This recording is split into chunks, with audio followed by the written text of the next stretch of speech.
വിദ്യാർത്ഥികളുടെ ഏറ്റവും പ്രിയപ്പെട്ട വിദ്യാഭ്യാസ മന്ത്രിയാണ് അദ്ദേഹം. നാളെ ഈ വേദിയിലേക്ക് വീണ്ടും എത്തും. ഇവിടുത്തെ പവലിയൻസ് ഒക്കെ ഉദ്ഘാടനം ചെയ്ത് അദ്ദേഹം ഇവിടുന്ന് മടങ്ങിയിട്ടുണ്ട്. ഇതാണ് പ്രധാനപ്പെട്ട വേദി. ഈ പ്രധാന വേദിയിൽ അദ്ദേഹം ഉണ്ടെന്നാണ് തോന്നുന്നത്. പ്രധാന വേദിയിലേക്കാണ് നേരത്തെ വിളംബര ഘോഷയാത്ര എത്തിയത്. അതുപോലെ തന്നെ ഈ പവലിയൻസ്, മീഡിയാസിനുള്ള പവലിയൻസ് ഒക്കെ ഒരു ഭാഗത്ത് ഒരുങ്ങി കഴിഞ്ഞിട്ടുണ്ട്. നേരത്തെ ഷഹദ് നല്ല മാപ്പിളപ്പാട്ട് കലാകാരൻ, നമ്മുടെ കൂട്ടത്തിൽ അടുത്ത റിപ്പോർട്ടിങ്ങിനുള്ള ആളാണ് ഷഹദ്. ഷഹദ് ജില്ലാ മത്സരത്തിൽ പണ്ട് പാടിയ ഒരു മാപ്പിളപ്പാട്ടുണ്ട് അല്ലേ?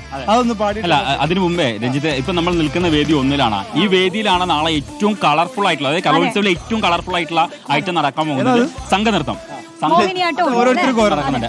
അപ്പം എനിക്ക് ഏറ്റവും കൂടുതൽ ഇഷ്ടമുള്ള ഐറ്റം അതാണ്. അപ്പൊ നമുക്ക് പക്ഷെ അങ്ങനെയല്ല, ഒപ്പനല്ല ഇഷ്ടം. അല്ല, കളർഫുൾ ഐറ്റം ആണ്, ഗ്ലാമർ ഇനം എന്നാണ് നമ്മൾ കലോത്സവത്തിൽ പറയാം. ഓക്കെ, അപ്പം മാപ്പിളപ്പാട്ട് ഇങ്ങനെയാണ്. മാരിവില്ലിൻ മൊഞ്ചോ നറ റോസപ്പൂവിൻ മണമോ മന്ദാരച്ചെപ്പോ ആ മാണിക്യ കല്ലോ. മാരിവില്ലിൻ മൊഞ്ചോ നറ റോസപ്പൂവിൻ മണമോ മന്ദാരച്ചെപ്പോ ആ മാണിക്യത്തേനോ. നിലാവ് പോൽ പ്രകാശിക്കുന്നഴകേ ഇമ്പപ്പുന്തോപ്പിലെ മുത്ത് റസൂലേ. നിലാവ് പോൽ പ്രകാശിക്കുന്നഴകേ ഇമ്പപ്പുന്തോപ്പിലെ മുത്ത് റസൂലേ.